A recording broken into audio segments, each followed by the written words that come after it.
ഒന്ന്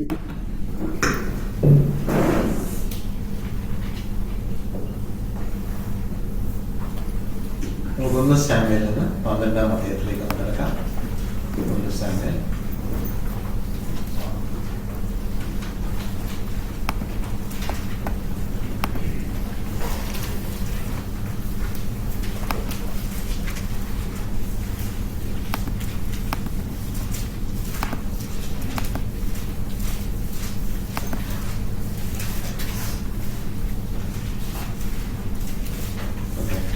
അതിലെ 13-ാം വാക്യം തൊട്ട് 25-ാം വാക്യം വരെ ആരെങ്കിലും മലയാളത്തിൽ വായിത്തരാമോ?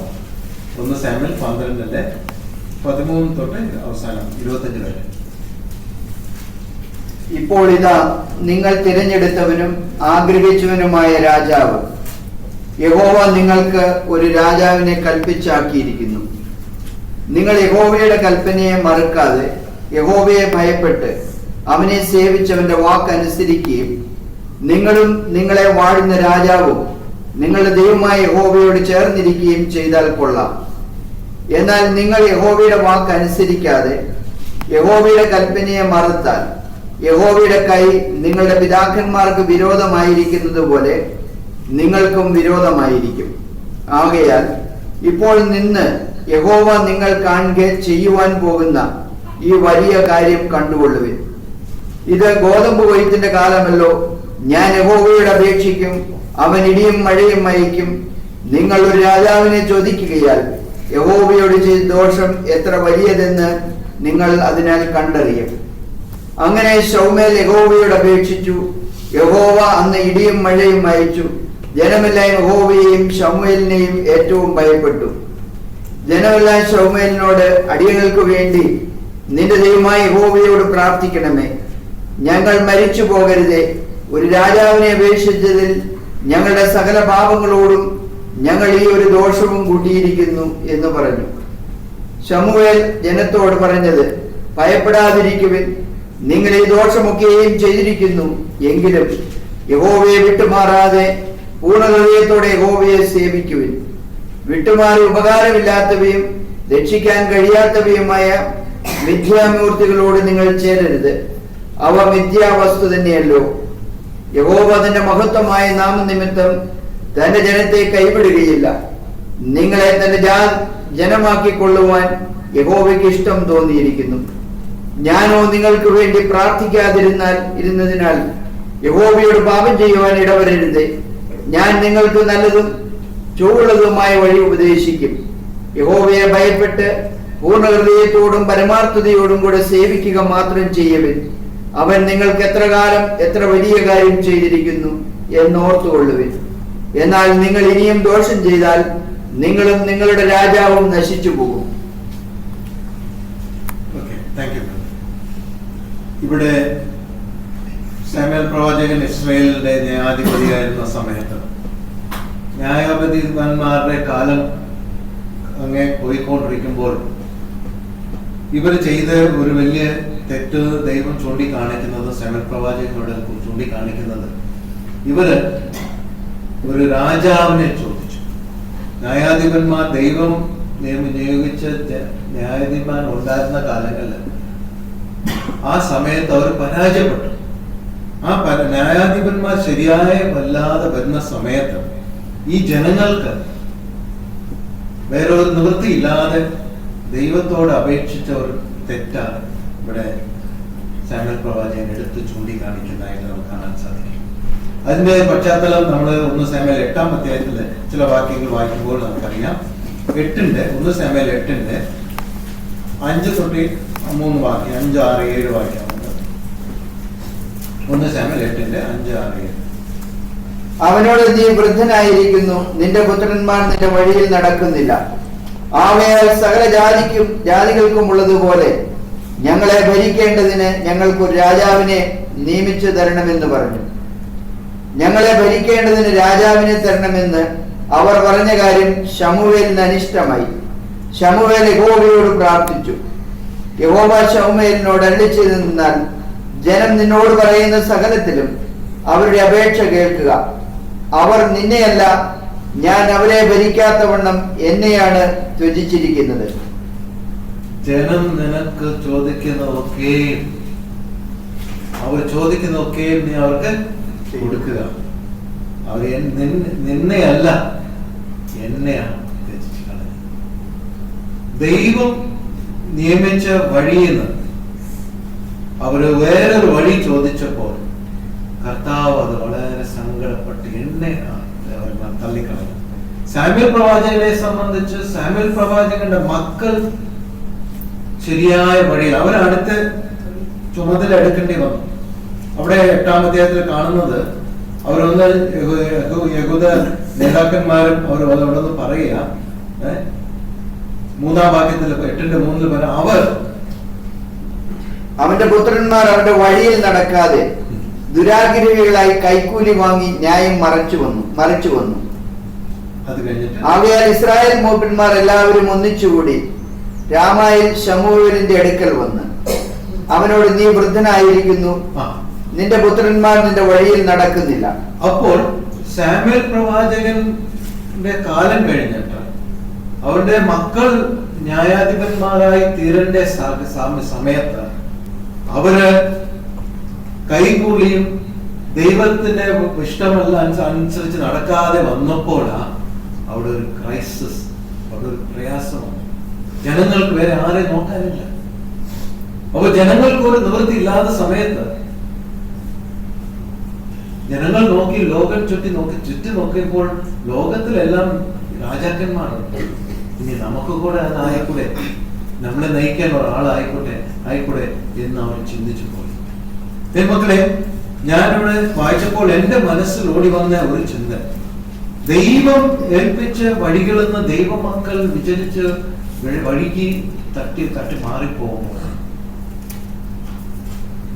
വേറെ ആരെയും നോക്കാനില്ലാതപ്പോൾ ലോകം ഓടി നടക്കുക ഒരു സൊല്യൂഷൻ വേണ്ടി. ദൈവത്തിന്റെ വഴിയെന്ന് ദൈവമക്കൾ പരാജയപ്പെടുമ്പോൾ നമ്മളെ ആക്കി വെച്ചിരിക്കുന്ന സ്ഥാനത്ത് നമ്മൾ ചെയ്യേണ്ട ജോലി, നമ്മൾ ചെയ്യേണ്ട ഉത്തരവാദിത്വം, ദൈവം നമ്മളെ എന്ത് ഉദ്ദേശത്തോടെ വിളിച്ച് ആക്കി വെച്ചിരിക്കുന്നു, ആ ഉദ്ദേശം നമ്മൾ നിറവേറ്റാതെ പോകുമ്പോൾ നമുക്ക് ലോകത്തിന് വേറെ ഒരു നിർവാഹമില്ലാതിരിക്കുമ്പോൾ ലോകം എങ്ങോട്ട് പോകും? അവർ ലോകത്തിലേക്ക് നോക്കും, മദ്യത്തിലേക്ക്, ഡ്രഗ്സിലേക്കും, ലോകത്തിന്റെ രീതികൾക്കും, ഏതെല്ലാം രീതിയിൽ അവർക്ക് എന്തെങ്കിലും സമാധാനം ഉണ്ടാകാൻ, അവർക്ക് കിട്ടാൻ സാധിക്കുമ്പോൾ അവർക്ക് വേറെ വഴിയില്ല, നോക്കാൻ ആരുമില്ല. അവർക്ക് ഒരു സൊല്യൂഷൻ കാണാതിരിക്കുമ്പോൾ പ്രിയപ്പെട്ടവരെ, അവർ നോക്കുന്നതൊക്കെയും അവർക്ക് കിട്ടുന്ന സൊല്യൂഷൻസ്. നമ്മൾ ലോകം പോകുന്ന വഴി ഈ സമയത്ത് നമ്മൾ നോക്കുമ്പോൾ ലോകത്തെ നമ്മളെ വെളിച്ചമായിട്ടും ദൈവം നമ്മുടെ ഉപ്പായിട്ടും തീർക്കി വെച്ചിരിക്കുന്നു പറയുന്നത്. നമ്മളെ കർത്താവ് ഞാൻ നിന്നെ തെരഞ്ഞെടുത്തു, നമ്മൾ ഒരു വാക്യം വായിച്ചു, നിങ്ങൾ എന്നെ തെരഞ്ഞെടുത്തില്ല, ഞാൻ നിങ്ങളെ തെരഞ്ഞെടുത്തു. നിങ്ങൾ പോയി എന്തോ ആയിരിക്കണം, എനിക്ക് വേണ്ടി ഫലം കായ്ക്കുന്നവരായി. അപ്പൊ നമ്മൾ അവിടെ ഫലം കായ്ക്കാൻ ദൈവം നമ്മളെ തെരഞ്ഞെടുത്ത് വെച്ചിരിക്കുന്ന സ്ഥാനത്ത്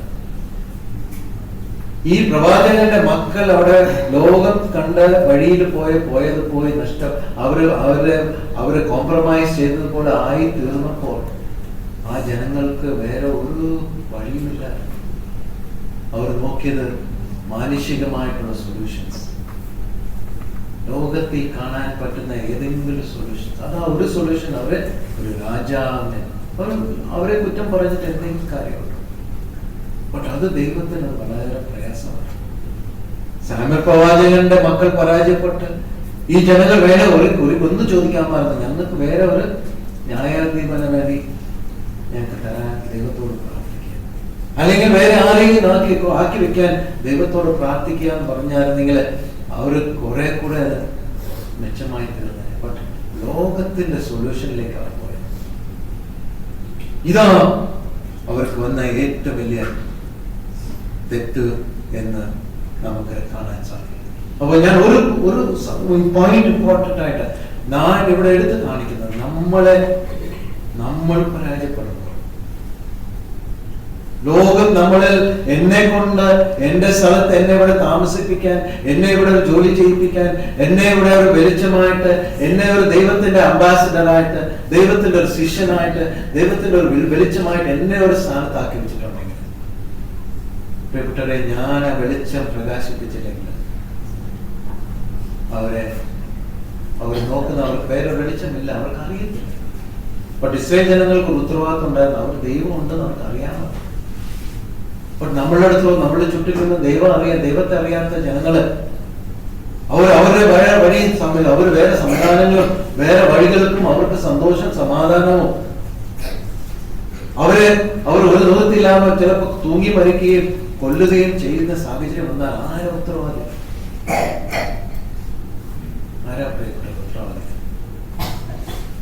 നമ്മൾ പരാജയപ്പെടുമ്പോൾ അവരും പരാജയപ്പെടും, നമ്മളെ നോക്കുന്നവരും പരാജയപ്പെടും. ഇത്ര വലിയ ഉത്തരവാദിത്തമാണ് ദൈവം നമ്മളെ തന്നിരിക്കുന്നത്. ദൈവത്തെ അറിഞ്ഞ ജനം.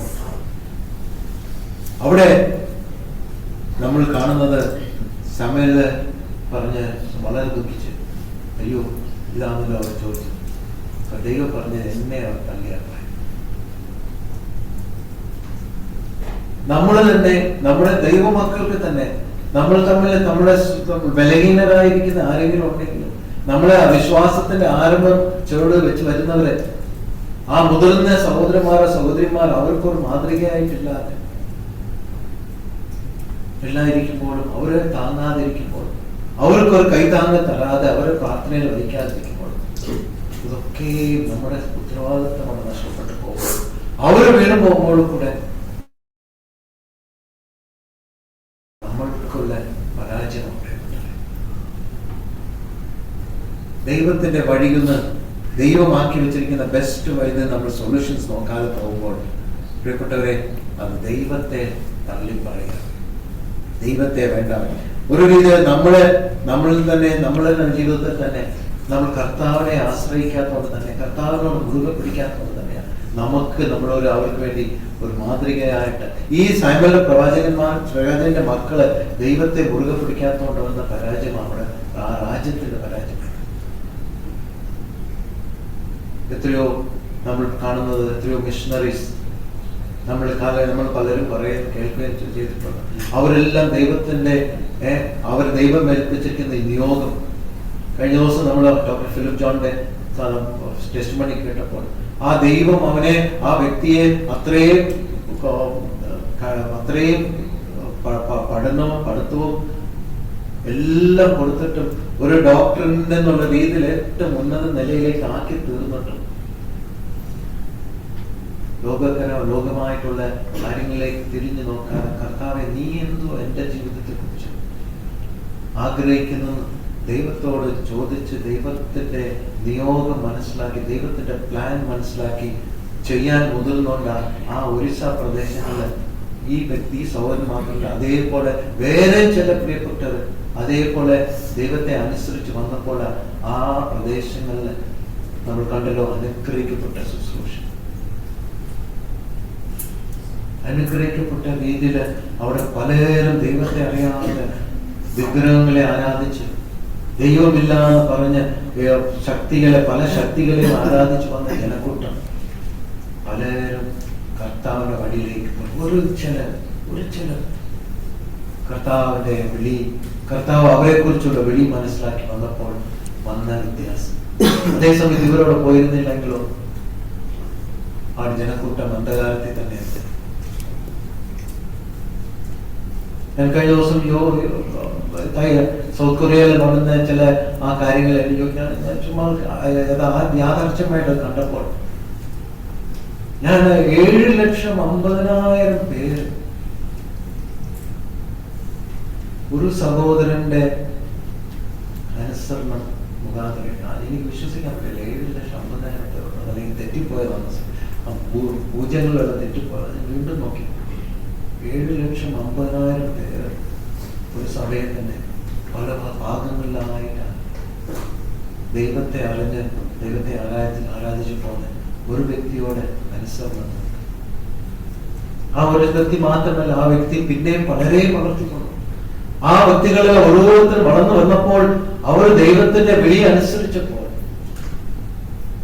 പ്രിയപ്പെട്ടവരെ, ദൈവത്തിന്റെ ജനം, വെളിച്ചമില്ലാതെ നഷ്ടപ്പെട്ടു പോയ ജനം, കർത്താവിനെ നോക്കിയിരിക്കുന്ന ജനം, ദാഹിച്ചിരിക്കുന്ന ജനം, അവരെ കർത്താവിലേക്ക് വന്ന് 5 പേരെ ഉള്ളായിരുന്നത് ആരംഭത്തിൽ 1959 5 പേരെ ഉള്ളായിരുന്നത്. ഈ 5 പേര് വെച്ചിട്ട് ഒരു സഭ നടത്താൻ ആ വ്യക്തി കർത്താവ് ഇത് എന്തോ എത്രയോ പ്രവർത്തിച്ചിട്ട് ഒന്നുമില്ലല്ലോ എന്ന് കർത്താവിനോട് പ്രാർത്ഥിക്കാൻ തുടങ്ങി. കർത്താവ് പറഞ്ഞു, നിനക്ക് എളുപ്പം 3000 പേർ. അതൊന്നും വേണ്ട, എനിക്ക് കുറച്ച് 300 പേരെ മതി, അതെനിക്ക് സംതൃപ്തനാണ്. കർത്താവ് പറഞ്ഞില്ല, 3000 പേരെ. അപ്പോൾ ആ ദർശനം പിന്നെ വീണ്ടും വന്നു. പുള്ളിക്കാരൻ കണ്ണ് തുറന്നു 5 പേരുള്ളൂ, കണ്ണടയ്ക്കുമ്പോൾ 3000 പോലെ കാണും. അപ്പോൾ ഈ വ്യക്തി പറഞ്ഞത്, ഞാൻ 5 പേര് വെച്ച് 3000 പേരും എപ്പോഴും എനിക്ക് വന്നതുപോലെ ഞാൻ ഉറക്കെ പ്രസംഗിക്കാൻ തുടങ്ങി. അപ്പൊ 5 പേര് എന്തിനാ ഇത്ര ഉറക്കം? ഞങ്ങൾ 5 പേരുള്ളത് ഇത്രയും വലിയ കൂട്ടത്തിനോട് സംസാരിക്കുന്ന പോലെയാണല്ലോ ഉറക്കം പ്രസംഗിക്കുന്നത്. ഇല്ലല്ല, എനിക്ക് കാണുന്ന 3000 പേരുടെ കാഴ്ച. അവർ ചിരിച്ചു. കുറച്ച് നാളെ 3 വർഷം കഴിഞ്ഞിട്ട് 3000 പേരുടെ വലിയ 1964 തോന്നുന്നു കണക്ക്. ആ 4 വർഷത്തിൽ 3000 പേര്. How is it possible? ആ പുള്ളിക്കാരൻ പറഞ്ഞത്, ഞാൻ എൻ്റെ ജീവിതത്തിൽ പ്രസംഗിക്കാൻ മാത്രമല്ല, ഞാൻ വിശ്വസിച്ച് പ്രവർത്തിക്കാൻ തുടങ്ങി. എന്തോ കർത്താവ് നിങ്ങൾക്ക് സൊല്യൂഷൻ നിങ്ങളുടെ ജീവിതത്തിലുണ്ട്.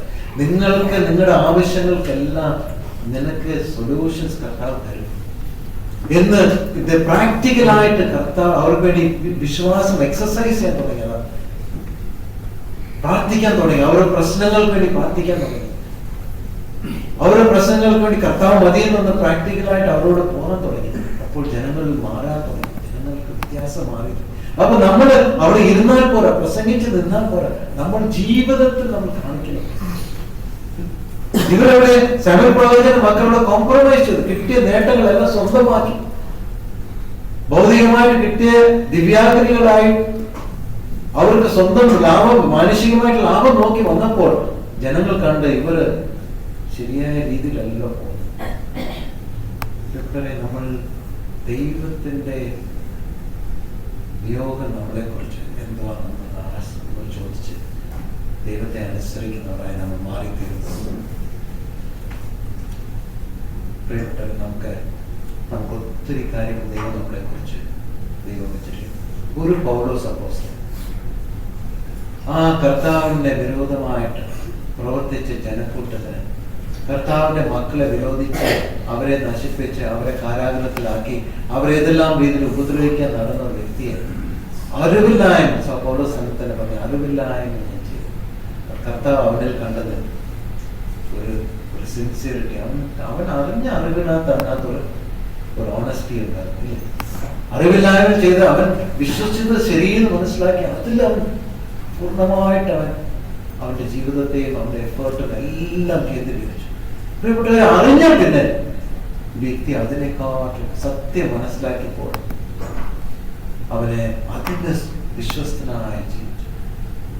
നമ്മുടെ ജീവിതങ്ങളിൽ നമ്മൾ കർത്താവിനെ അറിഞ്ഞിട്ടുണ്ട്, കർത്താവിന്റെ സത്യം മനസ്സിലാക്കി, നമ്മൾ കേട്ടിട്ട് എത്ര ദൈവത്തിന്റെ സന്ദേശം, ദൈവത്തിന്റെ നിയോഗം, ദൈവത്തിന്റെ വിളി നമ്മളെ ഇരുളുന്ന വെളിച്ചത്തിന്റെ അവകാശികളായി തീർന്നപ്പോൾ നമ്മൾ ശരിക്കും കർത്താവിനെ മനസ്സിലാക്കി കർത്താവിനെ അനുസരിച്ച് ജീവിക്കേണ്ട ഒരു ജീവിതമല്ലേ നമ്മളെ കുറിച്ചുള്ള വലിയ, ഞാൻ കേട്ടതുപോലെ നമുക്ക് വലിയ സ്വപ്നങ്ങളെ കർത്താവ് നമ്മളെ കുറിച്ചുള്ളത്. യാക്കോബിന്റെ ഒരു സ്വപ്നം കണ്ടു. യാക്കോബ് ബത്തേലിൽ ഇരിക്കുമ്പോൾ ഒരു വലിയ സ്വപ്നം കണ്ടു. അവർ വലിയ ഒരു ഏണി കണ്ടു. സ്വർഗത്തിൽ നിന്ന് ദൂതന്മാർ ഇറങ്ങി പോകുന്ന സ്വപ്നം കണ്ടു. അപ്പൊ യാക്കോബിനടുത്ത് കർത്താവ് പറഞ്ഞു, നിന്നെ ഞാൻ അനുഗ്രഹിക്കും, ഈ സ്ഥലം മുഴുവൻ നിനക്ക് തരും, നിന്റെ സന്തതികൾക്ക് തരും എന്നെല്ലാം പറഞ്ഞപ്പോൾ ദൈവത്തിനൊരു സ്വപ്നം ഉണ്ടായിരുന്നു. ഇവനാ സ്വപ്നം കണ്ടത്. ബട്ട് അതേ സമയത്ത് കർത്താവിനെ ഇതിനെ കുറിച്ച് വലിയൊരു പദ്ധതി ഉണ്ടായിരുന്നു. നമ്മളെ ഓരോരുത്തരെ കുറിച്ച് ഇത്ര വില കൊടുത്ത് നമ്മൾ ദൈവത്തിന് സ്വന്തമാക്കി തീർത്തപ്പോൾ പ്രിയപ്പെട്ടവരെ, നമ്മുടെ സ്വന്തം കഴിവ് കൊണ്ടല്ല ഇത് ചെയ്യാൻ. പൗലോസിന്റെ കഴിവുകളാണോ ഇത്രയും ലേഖനങ്ങളും ഇത്രയും സഭകളിലും യാത്ര ചെയ്ത് സംരക്ഷണം ലഭിച്ച്? കർത്താവിന്റെ ശക്തി, ദൈവാത്മാവ് നമുക്ക് എല്ലാവർക്കും തന്നിട്ടുണ്ട്. ദൈവാത്മാവ് തന്ന ദൈവാത്മാവെ നമ്മളെടുത്ത് അത് മനസ്സിലാക്കി നമ്മുടെ ജീവിതത്തിന്റെ അതിന്റെ നിറവില് ജീവിക്കാൻ കർത്താവ് എല്ലാ ജീവനും ഭക്തിക്കും 2 പത്രോസ് 1:3-4 വരെ ജീവനും ഭക്തിക്കൊക്കെ തന്നിട്ടുണ്ട്. ബട്ട് നമ്മള് ലോകത്തെയാണ് നോക്കി യാത്ര ചെയ്യുന്നത്. അല്ലെങ്കിൽ കർത്താവ് പറയുന്ന പോലെ സഹോദരൻ ഇതെല്ലാം വിട്ട് ഹെഡ് നെക്ക് സർജനായിട്ട് ഒരു ഗ്രാമത്തിൽ പോയിട്ട് ആ മിഷണറി അവിടെ പോയ മിഷണറി കണ്ടപ്പോൾ അവർ പറഞ്ഞു, നീ ഇപ്പൊ ഒന്നും പോണ്ട, നീ ഇത്ര പഠിച്ച ആളല്ലേ, ഇനി നീ ഇവിടെ നാട്ടിലുള്ള നിന്ന് ഏതെങ്കിലും പേഷ്യൻസിനാണല്ലോ നല്ല സുവിശേഷം പറഞ്ഞ് നീ നിൽക്കുക. നല്ല ഉദ്ദേശമാണ്, നല്ല ഡോക്ടറായി നീ ഇവിടെ നിന്ന് നല്ല ഡോക്ടറായിരുന്ന നീ നല്ല രീതിയിൽ ശുശ്രൂഷിക്കാനോ, അത് ലോകപ്രകാരമായിട്ടുള്ള ഒരു ഉപദേശമാണ്. ഈ വ്യക്തി പറഞ്ഞില്ല, കർത്താവ് എന്നെ വീണ്ടും വീണ്ടും എനിക്ക് അതേ ഓർപ്പിക്കുന്നു, ഒരിസയെ ഓർപ്പിക്കുന്നു, മൽക്കാന്തിരിയെ ഓർപ്പിക്കുന്നു. അപ്പൊ അവർ പറഞ്ഞു, അയ്യോ നീ പോകേണ്ട ആവശ്യമില്ലായിരുന്നു, ഞങ്ങളെല്ലാം വിട്ടിട്ട് വന്നിരിക്കട്ടെ.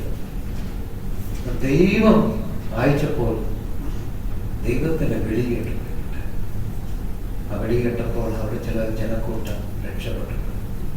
നമ്മള് ആ വിളി കേട്ടിട്ട് നമ്മുടെ സാഹചര്യങ്ങളെല്ലാം കണ്ട് വിലയിരുത്തി നമ്മൾ അവിടെ തന്നെ ഇരിക്കുകയാണ്. നമ്മൾ ബുദ്ധിപരമായിട്ട് മാനുഷികമായിട്ട് ബുദ്ധിയിൽ നമ്മൾ ഇത് ചെയ്യാൻ സാധിക്കത്തില്ല, അത് ചെയ്യാൻ സാധിക്കില്ല. നമ്മള് എല്ലാം കണ്ടിട്ടാണ് ഇറങ്ങാൻ നിൽക്കുന്ന പുള്ളി ചോദിച്ച പോലെ എല്ലാം കണ്ടിട്ടാണ് നമ്മൾ ഇറങ്ങാൻ. ഏബ്രഹാമിന്റെ അടുത്ത് പറഞ്ഞു, നീ ഇറങ്ങാൻ പറഞ്ഞ ഏബ്രഹാം എന്ത് ചെയ്തു? എല്ലാരെയും കൂട്ടി അപ്പനെയും കൂട്ടി എല്ലാം ഇറങ്ങി. എന്തെങ്കിലും കണ്ടിട്ടാണ്. നാളെ എവിടെ പോകുന്ന അറിയത്തില്ല. എവിടെ ആലോചിച്ച പോലെ ഇറങ്ങി തിരിക്കുമ്പോ എവിടെ പോകുന്നത് പറയാം. അതിന്റെ ബേസിക് ഇപ്പൊ നമ്മളൊരു യാത്ര തിരിക്കുമ്പോ ഏത് ബസ് കയറണമെന്ന് നമുക്ക് അറിയേണ്ട, ഏത് ഡയറക്ഷനിലോട്ട് പോകാൻ. ഏബ്രഹാമിന് അതുകൂടെ അറിയത്തില്ല. ഏബ്രഹാം ഇറങ്ങി ബട്ട് ബസ് സ്റ്റാൻഡ് പോകുമ്പോൾ കർത്താവ് ബസ് ഇതിനകത്ത് കയറാൻ പറയും. അത്രയും നമ്മളെ കുറിച്ച് ആഗ്രഹിക്കുന്നുണ്ട് കർത്താവ്. ബസ്സിനെടുത്ത് പോകുമ്പോ കർത്താവ് പറയും ഈ ബസ്സിൽ കയറാൻ പറയും. അപ്പൊ അതിപ്പോ നമ്മളെന്ത് ചെയ്യണം? വീട്ടിൽ നിന്ന് ഇറങ്ങണം. ഏത് സ്ഥലം കൂടെ ചിലപ്പോൾ കർത്താവ് പറയത്തില്ല. ഇവരെ പരാജയപ്പെട്ടോ, അയ്യോ എനിക്ക് സമയത്ത് നീ 5-10 മിനിറ്റ് കൂടെ എടുത്ത് ഞാൻ തീർക്കാം. അവിടെ ഇവിടെ ആഗ്രഹിച്ചത് അവർ കൊടുക്കാനാ പറഞ്ഞത്. അപ്പൊ അടുത്ത എന്റെ പ്രധാനമായിട്ടുള്ള പോയിന്റ്, നമ്മൾ ആഗ്രഹിക്കുന്നത് കർത്താവ് തരും. നമ്മൾ പറയാം കർത്താവ് ഒരു കാര്യം നമ്മളോട് ചെയ്യാൻ പറഞ്ഞാൽ നമ്മൾ പറയും, ഇല്ല എനിക്ക് എവിടെ പോകണം, എനിക്ക് മസ്കറ്റിലൊരു ജോലിയുണ്ട്.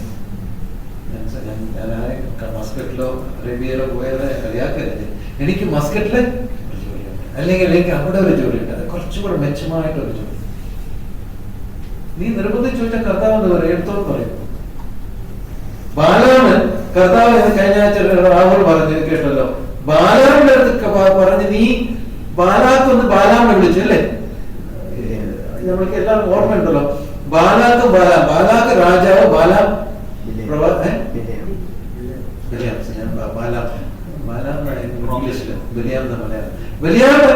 പ്രവാചകൻ. ബാലാക്ക് എന്തിനാ വിളിച്ചത്? നീ എനിക്ക് നിന്റെ ഇസ്രായേൽ ജനങ്ങൾക്ക് എതിരായിട്ട് പ്രവചിക്കാനാ വിളിക്കുന്നു. ഇതെല്ലാം അറിയാം. അറിഞ്ഞിട്ടും പോയി കർത്താവിനോട് ചോദിക്കും എത്ര പോട്ടെ ഇല്ലേ? അപ്പൊ മനസ്സെന്ത് വരുന്നു? ബാലാക്കിന് ഒത്തിരി സമ്പത്ത് ഇതിന് തരാൻ വേണ്ടി കാത്തിരുന്ന നീ വാ, നിനക്ക് എല്ലാം തരാം. ആദ്യം വന്ന് വിളിച്ചപ്പോൾ അവൻ എനിക്ക് ദൈവം പറയാതല്ലാതെ എനിക്ക് ഒന്നും ചെയ്യാൻ സാധിക്കും. ദൈവഹിതത്തിന് വേണ്ടി പ്രാർത്ഥിക്കാം. എന്തിനാ? ദൈവമക്കൾക്ക് എതിരായിട്ട് പ്രവചിക്കാൻ. ആരെങ്കിലും അത് ചോദിക്കും. നമ്മളങ്ങനെ പല സ്ഥലത്ത് കർത്താവ് എനിക്ക് അവിടെ തന്നെ പോകണം, ആ പയ്യനെ തന്നെ എനിക്ക് കെട്ടണം, അല്ലെങ്കിൽ ആ കൊച്ചിനെ തന്നെ ഇല്ല. അങ്ങനെയാണ് നമ്മൾ പ്രാർത്ഥിക്കില്ല. നമ്മൾ ഈ കൊച്ച് എനിക്ക് ഒത്തായിട്ടുള്ള കൊച്ച്, നമ്മൾ വേറെ ആലോചനയൊക്കെ നമ്മൾ പലരും കേട്ടിട്ടുണ്ട്. ഈ കൊച്ച് മാത്രം എനിക്ക് യോജിച്ച കൊച്ച്, അല്ലെങ്കിൽ ഈ പയ്യനാ എനിക്ക് യോജിച്ച പയ്യന് എന്ന് പ്രാർത്ഥിക്കുന്ന ചില ദൈവമക്കളുണ്ട് അല്ലേ? ഈ ജോലി എനിക്ക് ഏറ്റവും ഇഷ്ടം. നമ്മൾ നിർബന്ധിച്ച് ചോദിച്ചാൽ കർത്താവ് തരും, എടുത്തോണ്ട്. പിന്നെ വരാനുള്ള ആ പ്രയാസങ്ങൾ ദൈവത്തിന് ഇഷ്ടമല്ലാന്ന് ഇവിടെ സാമുവേൽ പ്രവാചകൻ നിങ്ങൾ ചോദിച്ചത് അത് തെറ്റിപ്പോയി, ദൈവത്തെ തള്ളി പറയും. നമ്മൾ ദൈവഹിതത്തിന് നമ്മൾ അനുസരിച്ചില്ലെങ്കിൽ ആരെയാണ് നമ്മൾ തള്ളി പറയുന്നത്? കർത്താവ് നിന്റെ ഹിതമൊന്നും എനിക്ക് വേണ്ട, എന്റെ ഹിതം ആദാ എന്ന് നമ്മൾ നിർബന്ധിച്ച് ചോദിച്ചാൽ കർത്താവ് അത് തന്നിരിക്കും. അപ്പൊ എത്ര ഡേഞ്ചറസ് ആണ്. പല സമയത്ത് നമ്മൾ വല്ല ആഗ്രഹം വെച്ചാല് നമ്മൾ പേടിക്കേണ്ട ആവശ്യമുണ്ട്. കർത്താവ് ഇത് അങ്ങയുടെ ഹിതമാണോ എന്റെ ഹിതമാണോ ഞാൻ ചോദിക്കും. നമ്മുടെ അനുഭവങ്ങൾക്കെല്ലാം ഉണ്ട്. പലതിനകത്ത് നമ്മൾ ഇഷ്ടപ്പെട്ട ഉടനെ നമ്മൾ പ്രാർത്ഥിക്കാൻ തുടങ്ങും, അതെല്ലാം ദൈവഹിതമാണ്, നമുക്ക് എല്ലാം തോന്നും. പിശാചി കൊണ്ടുവരും പല പല അനുകൂല ചുറ്റുപാടുകൾ. ഉടനെ നമ്മളെല്ലാം ഇതെല്ലാം ദൈവഹിതമാണെന്ന് മനസ്സിലാക്കിയത് ഇല്ല. കർത്താവ് ഇല്ല, നമ്മൾ വ്യക്തമായിട്ട് നമ്മൾ ഒരു ബയസില്ലാതെ കർത്താവിനോട് ചോദിക്കുമ്പോൾ, നമ്മൾ സിൻസിയറായിട്ട് ദൈവം മുമ്പായിട്ടിരിക്കുമ്പോൾ ദൈവം തന്റെ വഴികളെ കാണിക്കും. അപ്പോൾ ഇവരത് ചോദിച്ചപ്പോൾ അവർ അനുവദിച്ചു. അപ്പോൾ അനുവദിച്ചു കഴിഞ്ഞിട്ട് അതിന്റെ ദൈവത്തിന്റെ മനസ്സിലുള്ള വേദന അവിടെ പറഞ്ഞത്, നിങ്ങൾ ഒരു അടയാളം കാണും. എന്തോ?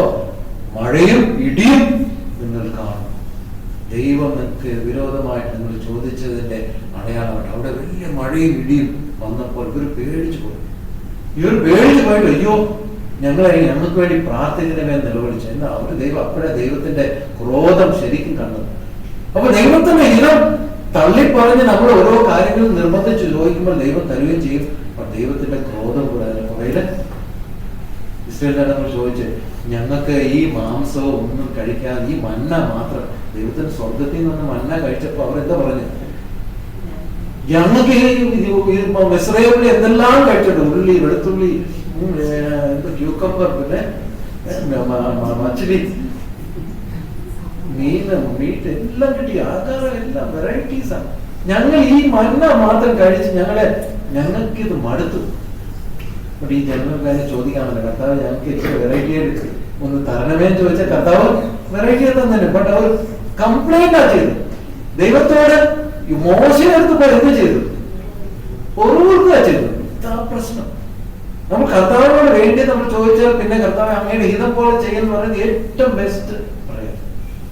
നമ്മൾ നിർബന്ധിച്ചൊന്നും കർത്താവിനോട് ചോദിക്കരുത്. ആത്മാക്കളെ അല്ലാതെ വേറെ ഒന്നും നിർബന്ധിക്കരുത്.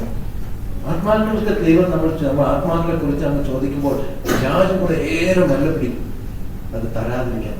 ദൈവത്തിന്റെ നിയോഗം അനുസരിച്ച് നമ്മൾ ചെയ്യാൻ നമ്മൾ ഇച്ചിരി ആത്മീയ കാര്യങ്ങൾ, വിലയേറിയ കാര്യങ്ങൾ നമ്മൾ ചോദിക്കുമ്പോൾ നമുക്ക് അത് എതിരായി പ്രവർത്തിക്കുന്ന ശക്തികൾ അതിനെ എതിർക്കും.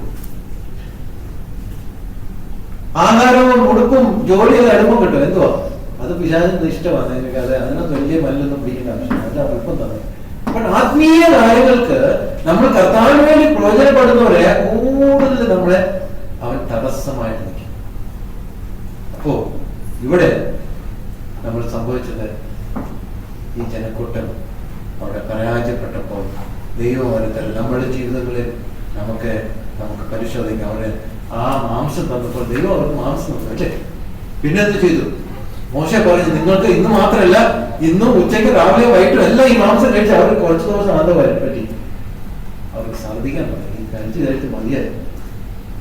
നല്ല ടേസ്റ്റ് ചെയ്ത് നല്ല ആരോഗ്യ, നല്ല രുചിച്ച് തിന്നേണ്ട മാംസം അവർക്ക് എല്ലാ ദിവസവും മാംസം കൊടുത്ത് എല്ലാ ദിവസവും ബിരിയാണി കഴിച്ചാൽ കഴിക്കും. ഒരു ബിരിയാണി കഴിച്ചാൽ നല്ലതായിരിക്കും. വൈകുന്നേരം ബിരിയാണി, ബിരിയാണി, അങ്ങനെ ഒരു ബിരിയാണി. കർത്താവ് നമ്മൾ ചോദിക്കുന്നത് നല്ല രീതിയിൽ ചോദിച്ചാൽ കർത്താവ് രുചികരമായിട്ട് നമ്മൾ എൻജോയ് ചെയ്യാൻ കർത്താവ് തരുമ്പോഴേക്കുണ്ട്. ദൈവം ഹിതത്തിൽ നമ്മൾ നമുക്ക് പോട്ടെ, എളുപ്പം പോട്ടെ. അങ്ങോട്ട് നമ്മൾ കടന്നു പോയപ്പോൾ പ്രിയപ്പെട്ടവരെ, അവര് നമ്മൾ ചോദിക്കുന്നതൊക്കെ ദൈവം തരും. സോളമൻ രാജാവിന്റെ പരാജയം നോക്കിയിട്ടുണ്ടോ? ദൈവമാണ് രാജാവാക്കി വെച്ചിട്ട് ദൈവത്തിന്റെ വഴി നിൽക്കാതെ അവന്റെ സ്വന്തം വഴി പോയപ്പോൾ എന്തൊരു വലിയ പരാജയമായി, എന്തൊരു ബുദ്ധിമാനായിട്ട് ഇത്രയും വലിയ പരാജയമായി തീർന്നു. പിന്നെ ഇതിനെക്കാട്ടിലും പരാജയം നമുക്ക് വേറെങ്കിലും കാണാൻ ഒരു ഉദാഹരണം വേണം. ഞാൻ പറഞ്ഞു പോകുമ്പോൾ പ്രിയപ്പെട്ടവരെ, നമ്മുടെ ജീവിതങ്ങളിൽ നമ്മളെ കുറിച്ച് വലിയ പദ്ധതി, വലിയ സ്വപ്നം കർത്താവുണ്ട് പ്രിയപ്പെട്ടവരെ. അതുകൊണ്ട് നമ്മളെപ്പോഴും ദൈവസാന്നിധ്യത്തിൽ പോകുമ്പോൾ നമ്മൾ ദൈവത്തിന്റെ ഹിതം മനസ്സിലാക്കി നമ്മുടെ ആഗ്രഹങ്ങളെ ഉന്നയിക്കാൻ, കർത്താവെ അങ്ങയുടെ ആഗ്രഹം എന്റെ ജീവിതത്തെ കൊണ്ട് ഞാൻ എത്ര വലിയ സർജനായാലും, എത്ര വലിയ പണ്ഡിതനായാലും, എത്ര വലിയ ദൈവം മുമ്പായിട്ട് കർത്താവെ അങ്ങയുടെ ഒരു ദാസ്യനായ എന്റെ ജീവിതത്തെ കുറിച്ച് അങ്ങയുടെ പദ്ധതി എന്തോ നമ്മൾ ചോദിക്കാൻ പോകുമ്പോൾ കർത്താവെ ഒരു വില്യം കേറി, ഒരു എമ്മി കാർമേക്കൽ, ഒരു ഐഡാസ് കടന്നെ, ഒരു പൗലോസിനെ പോലെ നമ്മളെ ആക്കി തീർക്കും. ഒരു ഫിലിപ്പ് ജോണിനെ പോലെ ഒരു വ്യക്തിയെ കർത്താവ് നമ്മളെ ആക്കി തീർക്കും. നമ്മുടെ ജീവിതത്തെ കുറിച്ച് നമ്മൾ എങ്ങനെ ജീവിച്ചു പോകുന്നവരല്ല, വലിയ പദ്ധതി ദൈവം നമ്മളെ കുറിച്ച് കർത്താവ് താഴോട്ട് പോകുമ്പോൾ 22-ാം വാക്യത്തിൽ നമ്മൾ കാണുന്നത്, അവർ 12:22, ദൈവം തന്റെ നാമം നോക്കാൻ ഒരു കാര്യം പറയും, നിങ്ങളൊക്കെ നിങ്ങൾ ചോദിച്ചു ദൈവം നിങ്ങൾ തന്നു, ഇനിയെങ്കിലും നിങ്ങൾ ദൈവത്തിന്റെ വഴിയിലേക്ക് മടങ്ങി വരണം, ഇനിയെങ്കിലും നിങ്ങൾ ദൈവത്തിന്റെ വഴിയിൽ മടങ്ങി വരണം എന്ന്. നീ ഇനിയും നിങ്ങൾ വഴിയിൽ പോയാൽ നിങ്ങൾ അത് അനുഭവിക്കും. ഓക്കെ, ഒരു തെറ്റ് ചെയ്തു, ബാക്കിയുള്ള സമയങ്ങളും കർത്താവിന്റെ നേർവഴിക്ക് വരണം. അവിടെ 22-ാം വാക്യത്തിലൂടെ പറയുന്നത്, ദൈവം you will not abandon his people on account of his great name, because the Lord is pleased to make you a people for himself. നിങ്ങള് കർത്താവിന്റെ വലിയ നാമം നിമിത്തം നിങ്ങളെ കൈവിടത്തില്ല. അവന്റെ നാമം നിമിത്തം നിങ്ങളെ അവൻ വളരെ സംരക്ഷിക്കും. പ്രിയപ്പെട്ട, നിങ്ങളൊന്ന് മടങ്ങി വരണം, നിങ്ങളൊന്ന് നിങ്ങളുടെ ദൈവവഴിയിലേക്ക് തിരിഞ്ഞു വരണം എന്നവരെ. അതെങ്ങനെ വരണം? 20-ാം വാക്യത്തിലുണ്ട്, നിങ്ങൾ പൂർണ്ണ ഡു നോട്ട് ഫിയർ. 20-ാം വാക്യം, ഡു നോട്ട് ഫിയർ. നിങ്ങൾ ഇതെല്ലാം ചെയ്ത് ഈ മഴയും ഇടിയും എല്ലാം കണ്ടപ്പോൾ അവർ പേടിച്ചു വിറച്ചു. അപ്പൊ സൈമൺ പ്രവാചകൻ അവരൊന്ന് എൻകറേജ് ചെയ്യാം, നിങ്ങൾ പേടിക്കണ്ട, നിങ്ങൾ എന്ത് ചെയ്താൽ മതി, നിങ്ങൾ തെറ്റ് ചെയ്തെന്ന് നിങ്ങൾ സമ്മതിച്ചു, ബട്ട് നിങ്ങളൊന്ന് തിരിഞ്ഞ് നിങ്ങൾ ഇനിയും നിങ്ങൾ തെറ്റിപ്പോയ വഴിയിൽ നിങ്ങൾ എന്ത് ചെയ്യണം? മടങ്ങി വന്ന് ഈ കർത്താവിനെ നിങ്ങൾ പൂർണ്ണമായിട്ട് ഇനിയെങ്കിലും സേവിച്ചു പോകണം. പ്രിയപ്പെട്ടവരെ, പഴയ കാലങ്ങളെല്ലാം വിട്ടു കഴിഞ്ഞിട്ട് ഇനിയെങ്കിലും നമ്മൾ ഇനിയും കുറച്ച് കാലങ്ങൾ കർത്താവ് നമുക്ക് തന്നിരിക്കുന്ന കാലങ്ങളിൽ നമ്മൾ കർത്താവിന് വേണ്ടി സമർപ്പിച്ച ഒരു ജീവിതം ജീവിക്കാൻ ദൈവം നമ്മളോട് ആഹ്വാനം ചെയ്യുന്നു. ഇത് ദൈവം നമ്മളോട് വ്യക്തിപരമായിട്ട് സംസാരിക്കുന്ന സന്ദേശം. നമ്മുടെ കാലങ്ങൾ അറിവില്ലായ്മയിലും തെറ്റിപ്പോയ ജീവിതങ്ങൾ നമ്മൾ കഴിഞ്ഞു പോയി. ഇവിടെ പറയുന്ന 20-ാം വാക്യത്തിൽ, do not fear, you have committed all this evil, yet do not turn aside from following the Lord, but serve the Lord with all your heart. മലയാളത്തിൽ വായിക്കാം. 20 ശമൂവേൽ ജനത്തോട് പറഞ്ഞത്, ഭയപ്പെടാതിരിക്കുവിൻ, നിങ്ങൾ ഈ ദോഷമൊക്കെയും ചെയ്തിരിക്കുന്നു, എങ്കിലും യഹോവയെ വിട്ടുമാറാതെ പൂർണ്ണ ഹൃദയത്തോടെ യഹോവയെ സേവിക്കുവിൻ. പൂർണ്ണ ഹൃദയത്തോടെ, എങ്കിലും യഹോവയെ വിട്ടുമാറാതെ, ഇനിയെങ്കിലും. ഞാൻ ആലോചിക്കുന്നു, ഞങ്ങളിപ്പോ നമ്മുടെ സഭകള് നമ്മുടെ ഉത്തരവാദിത്തങ്ങളിൽ നിന്ന് ഫെയിൽ ആയപ്പോൾ ദൈവം പല ജനക്കൂട്ടങ്ങളെ ദൈവം ഉയർപ്പിച്ച് അവർ പല പ്രവർത്തനങ്ങളെ ചെയ്യിപ്പിക്കുന്നു. കഴിഞ്ഞ ദിവസം നമ്മള് മിഷൻസ് ഇന്ത്യയിൽ അവിടെ നടന്ന പ്രവർത്തനം ഞാൻ പോകുമ്പോൾ അവർ എത്രമാത്രം മിഷണറീസ് സപ്പോർട്ട് ചെയ്തു. സഭകളെ ഫെയിൽ ചെയ്തപ്പോൾ ദൈവം ജനങ്ങളെ ഉയർപ്പിച്ചു. ദൈവത്തിന്റെ ആദ്യത്തെ പദ്ധതി എന്ന് പറയുന്നത് സഭകളെ ദൈവമക്കളെ ദൈവത്തിന്റെ പ്രവർത്തനത്തേക്ക് അയക്കേണ്ടത്. പക്ഷെ സഭകളെല്ലാം ദർശനം വിട്ടു പോയപ്പോൾ, ദർശനം കളഞ്ഞപ്പോൾ എന്ത് സംഭവിച്ചു? ദൈവം പല സ്ഥലങ്ങളിൽ വളരെ എഴുന്നേൽപ്പിച്ച് സഭകൾ, അതാത് പ്രാദേശിക സഭകൾ ചെയ്യുന്ന ശുശ്രൂഷ വേറെ ആൾക്കാരെ കൊണ്ടേൽപ്പിച്ചു. ദൈവത്തിന്റെ ആദ്യ സംവിധാനത്തിന് മാറിപ്പോയി ചെയ്യാൻ ദൈവത്തിന്റെ നിർബന്ധനായ നമ്മുടെ ഉത്തരവാദിത്തം. സഭയായിട്ടുള്ള ഞാൻ ആലോചിക്കുന്ന സഭയായിട്ടുള്ള എന്റെ ഉത്തരവാദിത്തം. ഞാൻ എത്ര മിഷണറീസ് അയച്ചു? ഈ സഭയിൽ എത്ര മിഷണറീസ്? ഞാനല്ല, കർത്താവ് അയച്ചത്. കർത്താവ് എത്ര മിഷണറീസ് ഇവിടെ നിന്ന് അയച്ചു? എത്ര പേര് ആഹ്വാനം ചെയ്യുന്നു? എത്ര പേരെ സപ്പോർട്ട് ചെയ്യുന്നു? എല്ലാ ആഴ്ചയും സ്വത്രാഴ്ച കളക്ട് ചെയ്ത് നമ്മൾ ബാങ്കിൽ കൊണ്ടുവരുന്നു. നമ്മൾ എന്തുമാത്രം ഇതിന് ചെലവാക്കാൻ നമ്മൾ പോകും? നമ്മൾ സ്വത്രാഴ്ച മാറ്റി ബാങ്കിൽ കൊണ്ടിടാനല്ല, ചെലവാക്കാനും ചെലവായി പോകാൻ. നമ്മുടെ ദൗത്യം എന്താ? നമ്മൾ ചോദിക്കുന്ന സമയമായിട്ട് നമ്മൾ എത്ര മിഷണറീസിനെ നമ്മൾ സപ്പോർട്ട് ചെയ്യാൻ പറ്റും? എത്ര പേര് നമ്മൾ മിഷണറീസ് ആയി നമ്മൾ ഇരിക്കുന്ന സ്ഥാനത്ത് നമ്മൾ ഇരിക്കേണ്ടവരാണെന്ന് നമ്മൾ ഓർത്തണം. ഇവിടെ ഞാൻ പറഞ്ഞത് ഞാൻ ഒരു ഉദാഹരണമാണ് പറഞ്ഞത്. നമ്മൾ മടങ്ങി വരണം. പല കാര്യങ്ങൾ നടക്കുന്നുണ്ട്. നമ്മൾ മടങ്ങി വന്ന് ദൈവഹിതത്തിലേക്ക് മടങ്ങി വന്ന് നമ്മൾ പല കാര്യങ്ങൾ ചെയ്യേണ്ട ആവശ്യമുണ്ട്. നമ്മൾ വീണ്ടും നമ്മുടെ പഴയ വഴികളിലും പോകാനല്ല, നമ്മളുടെ ഓരോരുത്തരുടെ ഉത്തരവാദിത്തം, സഭകളുടെ ഉത്തരവാദിത്തങ്ങൾ നമ്മൾ ചെയ്യേണ്ട പൂർണ്ണ ഹൃദയത്തോടെ, ഓരോ വ്യക്തികളും പൂർണ്ണ ഹൃദയത്തോടെ കർത്താവിനെ അനുസരിക്കണം. അങ്ങനെ അവിടെ തൊട്ട് മുമ്പ് നിങ്ങൾ വേണ്ടാത്ത കാര്യങ്ങൾ പോയാൽ സംഭവിക്കുന്ന അവിടെ ഒരു വാക്യം അവിടെ പറയുന്നത്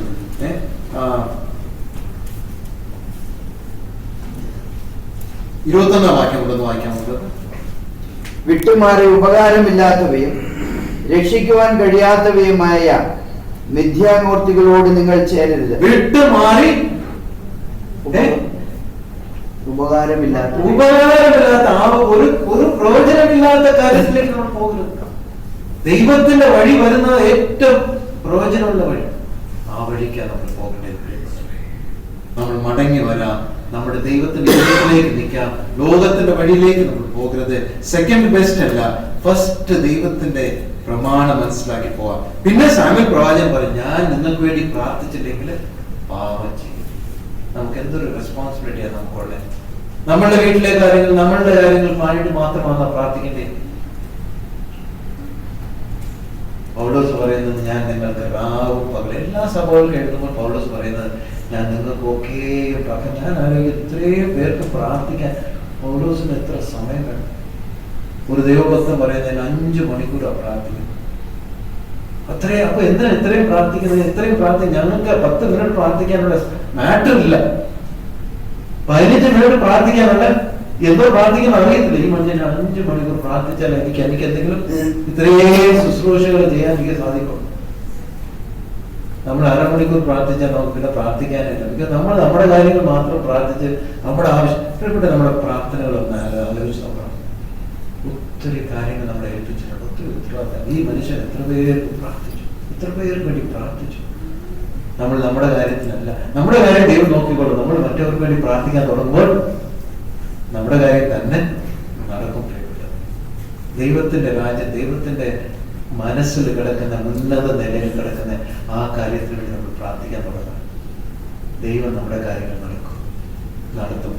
ദൈവം വിശ്വസനാണ്. പൗലോസ് സാമുവേൽ പറയും, ഞാൻ നിങ്ങൾക്ക് വേണ്ടി പ്രാർത്ഥിച്ചില്ലെങ്കിൽ ഞാൻ പാപം ചെയ്യും. നിങ്ങൾ പ്രാർത്ഥിച്ചില്ലെങ്കിൽ, നമ്മൾ മറ്റവർക്ക് വേണ്ടി പ്രാർത്ഥിച്ചില്ലെങ്കിൽ നമ്മൾ എന്ത് ചെയ്യുന്നു? അവൻ നന്നായി നിൽക്കുമ്പോൾ മാത്രമല്ല നമ്മൾ പ്രാർത്ഥിക്കേണ്ടത്. അവൻ പരാജയത്തിൽ പോകുമ്പോൾ മാത്രമല്ല ദൈവമക്കൾക്ക് വേണ്ടി പ്രാർത്ഥിക്കുന്നത്. അവർ നന്നായി നിൽക്കുമ്പോഴും അവർ നിലനിൽക്കാൻ വേണ്ടി, പ്രയോജനപ്പെടാൻ വേണ്ടി, കർത്താവിന് വേണ്ടി കൂടുതൽ പ്രയോജനപ്പെടാൻ വേണ്ടി ഒരു ബർത്ത്ഡേ വരുമ്പോൾ മാത്രമല്ല നമുക്ക് പ്രാർത്ഥിക്കേണ്ടത്. പിന്നെ എപ്പോഴും എല്ലാ സമയത്തും ഓരോരുത്തരെ ഓർത്ത് പ്രാർത്ഥിക്കണം. സാമുവേൽ പ്രവാചകൻ പറഞ്ഞാൽ പ്രാർത്ഥിച്ചില്ലെങ്കിൽ ഞാൻ പാപം ചെയ്യും. നമ്മൾ എത്ര പേര് പാപം ചെയ്യുന്നുണ്ട്? നമ്മൾ എല്ലാ ദിവസവും പാപം ചെയ്തില്ലേ? നമ്മൾ നമ്മുടെ കാര്യം മാത്രമേ ദൈവം പ്രാർത്ഥിക്കാൻ ആഗ്രഹിക്കുന്ന കാര്യങ്ങൾക്കൊന്നും പ്രാർത്ഥിക്കുന്നില്ല. ഒരു പാപമാണ് നമ്മൾ പ്രാർത്ഥിച്ചില്ലെങ്കിൽ, മറ്റവർക്ക് വേണ്ടി പ്രാർത്ഥിച്ചില്ലെങ്കിൽ പാപമാണ് ചെയ്യുന്നത്. ഈ വാക്കുകൾ നമുക്ക് നമ്മളത് എടുത്താൽ നമുക്ക് കൂടുതലൊന്നും പറയാൻ സമയമില്ലല്ലോ. കർത്താവ് അവസാനമായിട്ട് 25-ാം വാക്യത്തിൽ അവിടെ പറയുന്നത് എന്തുവാണ്? 24-25. യഹോവയെ ഭയപ്പെട്ട് പൂർണ്ണ ഹൃദയത്തോടും പരമാർത്ഥതയോടും കൂടെ സേവിക്കുക മാത്രം ചെയ്യുവിൻ. അവൻ നിങ്ങൾക്ക് എത്ര വലിയ കാര്യം ചെയ്തിരിക്കുന്നു എന്നോർത്തുകൊള്ളുവിൻ. എന്നാൽ നിങ്ങൾ ഇനിയും ദോഷം ചെയ്താൽ നിങ്ങളും നിങ്ങളുടെ രാജാവും നശിച്ചു പോകും. ഇതെല്ലാം കേട്ടിട്ട്, ഞാൻ ഇത്രയും സംസാരിച്ചിട്ട്, ദൈവം നിങ്ങളോട് ഇത്രയും പറഞ്ഞിട്ട് നിങ്ങൾ നിങ്ങളുടെ വഴി പോയാൽ എന്ത് പറ്റും? ഈ പഴയ രീതി തന്നെ നിങ്ങൾക്ക് പോയാൽ എന്ത് പറ്റും?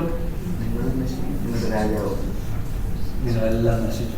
നമ്മുടെ സഭയുടെ എന്റെ അടുത്ത് തന്നെ ഞാൻ പറയും, ഇതൊക്കെ ദൈവം എന്നെ ഉണർത്തിയിട്ട് നമ്മൾ ഇതെല്ലാം കേട്ടിട്ട് നമ്മൾ പഴയ രീതി തന്നെ ജീവിച്ചാൽ എന്ത് സംഭവിക്കും?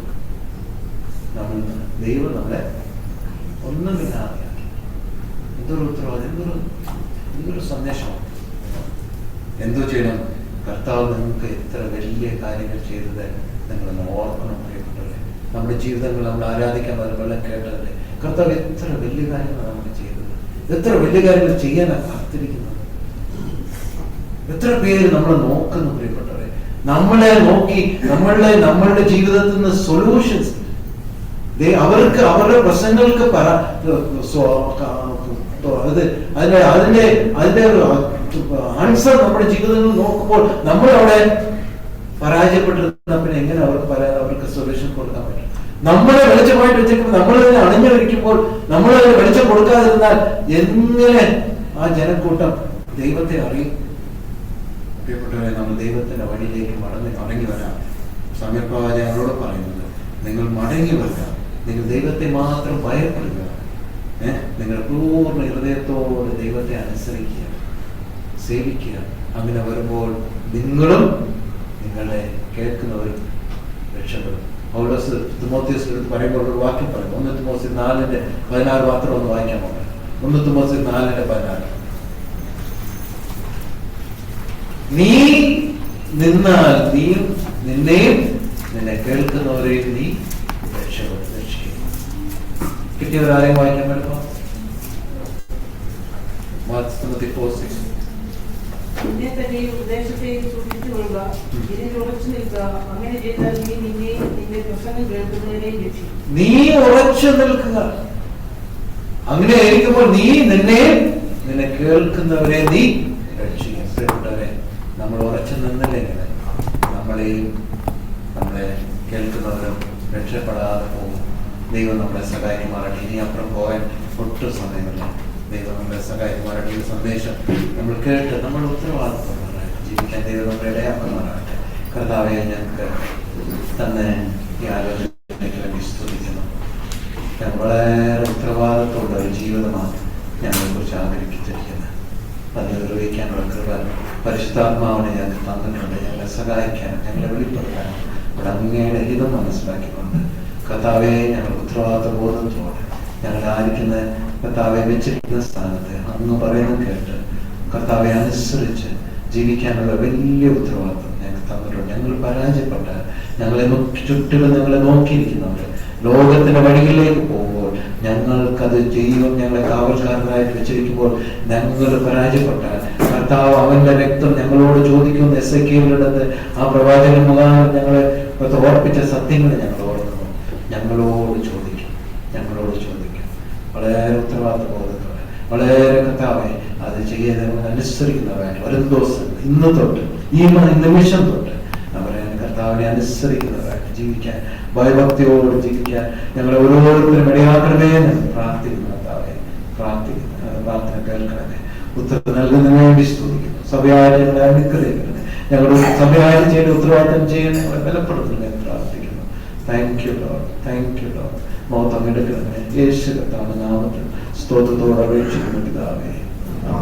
പിതാവായ ദൈവത്തിന്റെ കൃപയും സ്നേഹവും പരിശുദ്ധാത്മാവിന്റെ കൂട്ടായ്മ സഹവാസവും കേട്ട വചനങ്ങളുടെ പേരിൽ പ്രാർത്ഥിച്ച എല്ലാ വിഷയങ്ങളിലും ഇപ്പോഴും ഉണ്ടാകുമാറാകട്ടെ. ആമേൻ.